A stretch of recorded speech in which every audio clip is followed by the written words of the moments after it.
In the very first issue of High Times magazine, 1974, there is an article called Hemp Paper Reconsidered by Jack Frazier.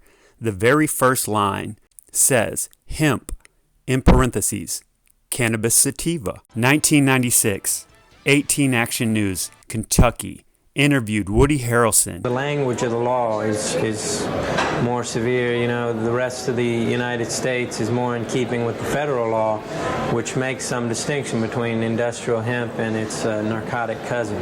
What does he mean? The language of the law, a distinction between industrial hemp and its narcotic cousin. In the Agriculture Improvement Act of 2018, otherwise known as the Farm Bill, hemp is defined as the cannabis sativa L plant, including the seeds and all derivatives, extracts, cannabinoids, etc., whether growing or not, with a delta-9 THC concentration of no more than 0.3% on a dry weight basis. In 2014, Governor Nixon signed into law House Bill 2238. This only allows hemp extract that contains at least 5% of CBD and no more than 0.3% THC. If the crop contains an average THC concentration exceeding the lesser of 0.3% on a dry weight basis. Missouri legalized medicinal cannabis in 2018. August 9th, 2022.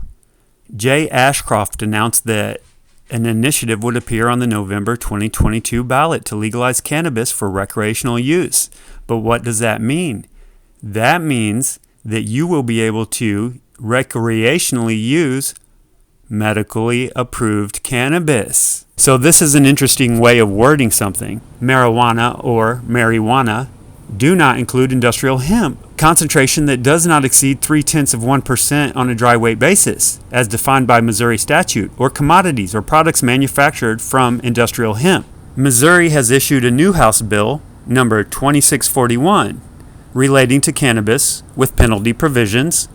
And what is very interesting is it goes down and it says, addict, a person who habitually uses one or more controlled substances to such an extent to create a tolerance for such drugs. Okay, in the same bill it says, hemp, the plant cannabis sativa L, in any part of that plant, including the seeds thereof. Wait, I know you've heard this all before. All right, so I'm going to point this out. Good Day Farm, night gummy, right? Fast acting, CBN, CBD, and THC, cannabis-infused gummies. Hemp CBD isolate, CBN, hemp. Okay, so this is a vape pen by Tank, aka Codes, aka Good Day Farm, and I want you to notice it says THCM. The letter M located under the THC within the diamond to signify that the product is for medical purposes. Known for being gram for gram exponentially stronger than the pain reliever aspirin. But the levels of those molecules in the marijuana plant are so low, it would be impossible to even engineer the plant to produce more of them, which could lead to an artificial version being made in a lab. That hemp is federally legal